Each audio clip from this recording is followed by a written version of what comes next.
ఓం సర్వరూపమయీం దేవీం సర్వం శక్తిమయం జగత్ అతోహం విశ్వరూపాం త్వాం నమామి శ్రీలలితాంబికాం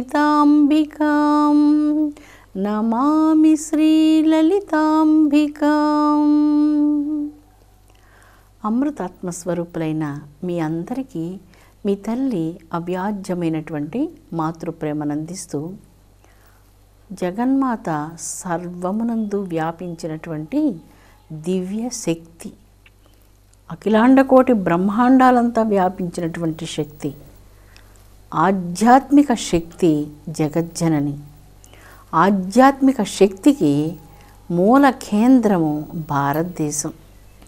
యుగయుగాల నుంచి ఆధ్యాత్మిక శక్తితో పవిత్ర భారతదేశం, ఇందులో ప్రతి కణకణము, ప్రతి మట్టి కణము అపూర్వమైనటువంటి శక్తిని సంతరించుకొని పవిత్రత యందు దేనికి సాటిగాని విధంగా సర్వోత్కృష్టమైనటువంటి కేంద్రంగా యుగాల నుంచి విరాజిల్లుతూ ఉన్నది పవిత్ర భారతదేశం. లలితాంబిక పవిత్ర మంత్రాలలో ఈ దినం నిష్క్రోధ అన్నటువంటి మంత్రాన్ని మనం చెప్పుకుంటున్నాం. నిష్క్రోధ అనగా ద్వేషము లేనటువంటిది జగదంబ. జగన్మాతకు అందరూ బిడ్డలు మిక్కిలి ప్రియమైనటువంటి వారే.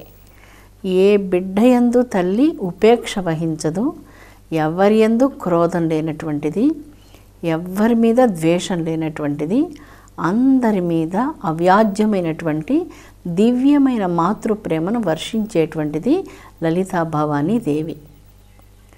వజ్రం సానబట్టినప్పుడు దగద్దాయమానంగా మెరుస్తుంది.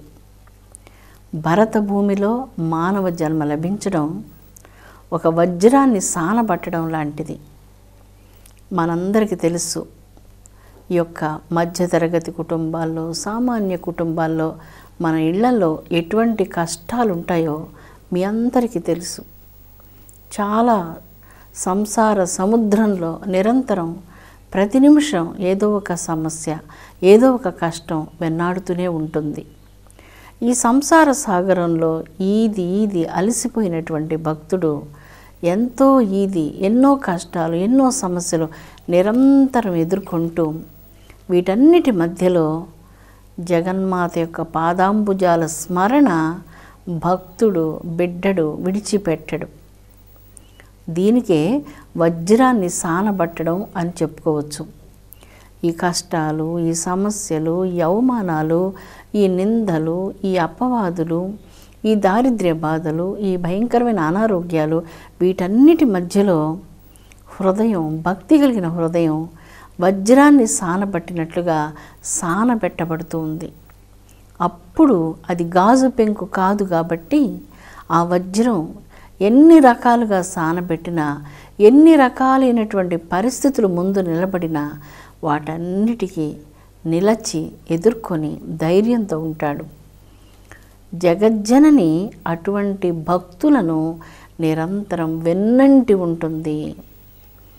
ఎటువంటి పరిస్థితుల్లో కూడా ఆవేశపడక, తొందరపడక, కోపపడకుండా నిదానంగా, సహనంతో సమస్యల్ని నెమ్మదిగా పరిష్కరించుకుంటూ వచ్చి నిరంతరం దైవధ్యానంతో ఏ భక్తుడు ఉంటాడో ఆ భక్తుని వెన్నంటి నడుస్తూ ఉంటుంది జగన్మాత. నిష్క్రోధ అన్నటువంటి మంత్రరాజము 3 బీజాక్షరములు కలిగినటువంటిది.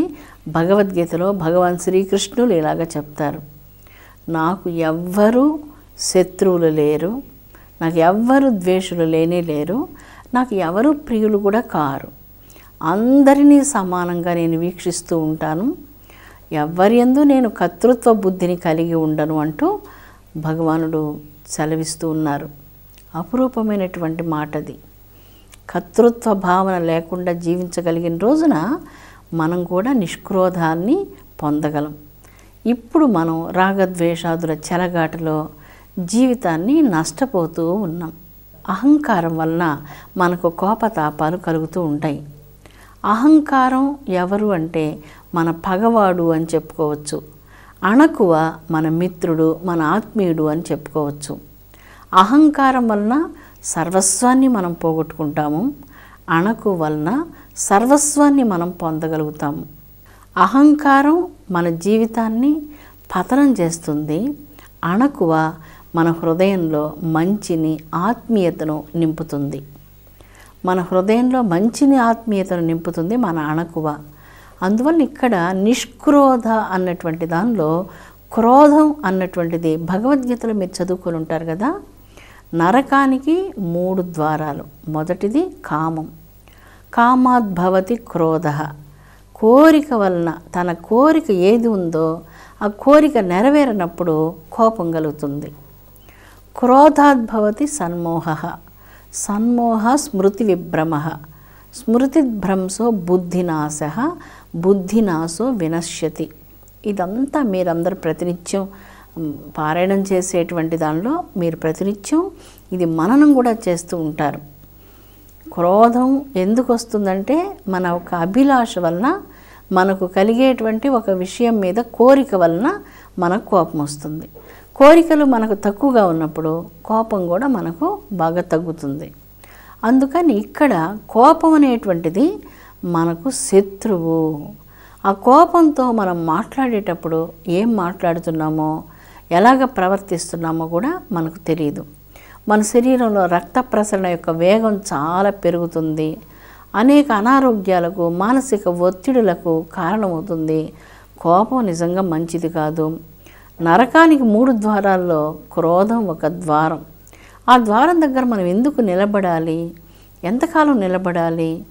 మనకు 40 సంవత్సరాలు, 45 సంవత్సరాలు, 50 సంవత్సరాలు, ఇంత వయసు వచ్చిన తర్వాత కూడా ఇంకా మనం నరకం ద్వారం దగ్గర నిలబడకూడదు.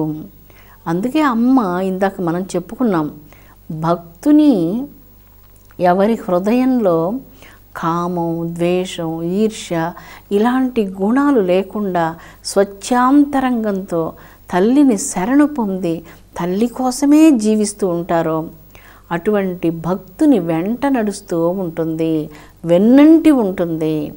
ఆ భక్తుడు చిన్న పూరి కుటీరంలో నివసిస్తున్న ఆ కుటీరంలో కూడా అమ్మ ఆ భక్తునితో నివసిస్తూ ఉంటుంది. ఆ భక్తుని చెయ్యి విడిచి పెట్టనే పెట్టదు. అటువంటి దయగలిగినటువంటి తల్లి. అమ్మ దయ ఉంటే అన్నీ కలిగినట్లే కదా. అమ్మ దయ లేని రోజున అన్నీ మనం పోగొట్టుకున్నటువంటి వాళ్ళం అవుతున్నాం. అందుకని ఈ దినం నుంచి మనందరం మన క్రోధానికి స్వస్తి చెప్తాము. నిష్క్రోధ అన్నటువంటి మంత్రరాజము 3 బీజాక్షరాలను కలిగి మన యొక్క త్రిగుణాలను మర్దించుకోమని మనకు చెప్తుంది. ఎవరైతే మాటలో మంచితనాన్ని కలిగి ఉంటారో అంటే మాటలో అమృతం చిందాలట. మనం మాట్లాడేటువంటి మాటలో అమృతం చిందాలట. అలాగా అమృతం చిందేటువంటి వారు, అలాంటి మంచి మర్యాదపూర్వకంగా దయతో ఆప్యాయతతో మనతో మాట్లాడేవాళ్ళు ఎంతమంది ఉన్నారో మన చుట్టూ ఒకసారి గమనించండి. చాలా అరుదుగా మనం చూస్తాం. ఎప్పుడైతే మాటలలో ఇటువంటి అమృతం చిందుతూ ఉంటుందో మానవ జగత్తులో చాలా క్లేశాలు పరిహారం అయిపోతాయి. జీవితంలో ఎంతో కృంగిపోతూ, కష్టాలలో కడలలో కూరుకొని పోతూ అణగారిపోతున్నటువంటి మనసులకు మనం మాట్లాడే మాటలు మందువలే పనిచేయాలి అంటూ మన సంస్కృతి మనకు తెలియజేస్తుంది. దురదృష్టవశాత్తు మనం అలాగా మాట్లాడలేకపోతున్నాం. మనకు తెలియదు, తప్పు చేస్తూ ఉన్నాము. అందుకే లలితా సహస్రనామాలలో పరమపావనమైనటువంటి ఈ మంత్రరాజం నిష్క్రోధ. క్రోధం అంటే ఎలాంటిదో ఎరగనటువంటిది అమ్మ. అలాంటి కన్న తల్లి, మనందరి తల్లి, మన అమ్మ, మన హృదయంలో హృదయస్థగా ఉన్నటువంటి తల్లి. పాలస్థ ఇంద్రధనుప్రభ. పాలభాగంలో ఇంద్రధనస్సు కాంతులను వెదజల్లుతున్నటువంటి కమనీయమైనటువంటి కరుణాకలిత శ్రీ లలితా భవానీ దేవి. అటువంటి తల్లి మనకు పవిత్రాది పవిత్రమైనటువంటి అణకువను ప్రసాదించునుగాక. అణకువ మనకు ఆత్మబంధు. ఆత్మీయతనిస్తుంది. మన అణకువ మన హృదయాన్ని మంచితనంతో నింపుతుంది, అమృతంతో నింపుతుంది. అప్పుడు మనం మంచి మాటలు మాట్లాడుతాము. ఎవరి మనసును పుండు చేసే విధంగా మనం మాట్లాడకుండా ఉంటాము. మనం ఇప్పుడు తెలియకుండా అలాగా మాట్లాడుతున్నామేమో. అందుచేతనే తల్లి మనల్ని మన్నించి నిష్క్రోధ అయినటువంటి తల్లి మనకు పవిత్రమైనటువంటి అంతరంగాన్ని ప్రసాదించునుగాక, అణకువను ప్రసాదించునుగాక, నిర్మలత్వాన్ని ప్రసాదించునుగాక. మన హృదయంలో తెలియకుండా మనం పెట్టుకున్నటువంటి అహంకారం, మనకు శత్రువు, పగవాడు, అటువంటి శత్రువును, పగవాడిని మనం శాశ్వతంగా బయటకు పంపించి మన హృదయాన్ని సుధలు చిందే విధంగా, అమృతం చిందే విధంగా పవిత్రమైనటువంటి భావాలతో నింపుకుందాము. నిష్క్రోధ మంత్రం తర్వాతి మంత్రం క్రోధ శమని. క్రోధ శమని 5 బీజ మంత్రాలు కలిగినటువంటి పంచాక్షరి మహామంత్ర రాజ్యము. క్రోధ శమని. ఎవరు మన కోపాన్ని అణిచివేస్తారు? అమ్మవారే మన కోపాన్ని అణిచివేస్తుందనని ఈ మంత్రరాజ్యం తెలియజేస్తుంది. అరిషడ్ వర్గాలన్నిటికీ ప్రధానమైనటువంటిది ఈ కోపం. కోపమే అన్ని అరిషడ్ వర్గాలకు మూల కారణమవుతుందట. అందుచేతనే క్రోధ శమని, భక్తుల యొక్క అజ్ఞానజనితమైనటువంటి క్రోధాన్ని, కోపాన్ని శమింపచేయనటువంటి శంకరి జగజ్జనని. అమ్మ, నిన్ను దుర్గా, మహాలక్ష్మి, మహాకాళి, మహాసరస్వతి, మహాత్రిపుర సుందరి, శివే, భువనేశ్వరి, జగజ్జనని, లలితా భవాని, పరదేవత, చిద్రూపిణి, ఇలాగా నిరంతరం నీ నామాలను స్మరించేటువంటి మహాభాగ్యాన్ని మాకు ప్రసాదించమ్మా.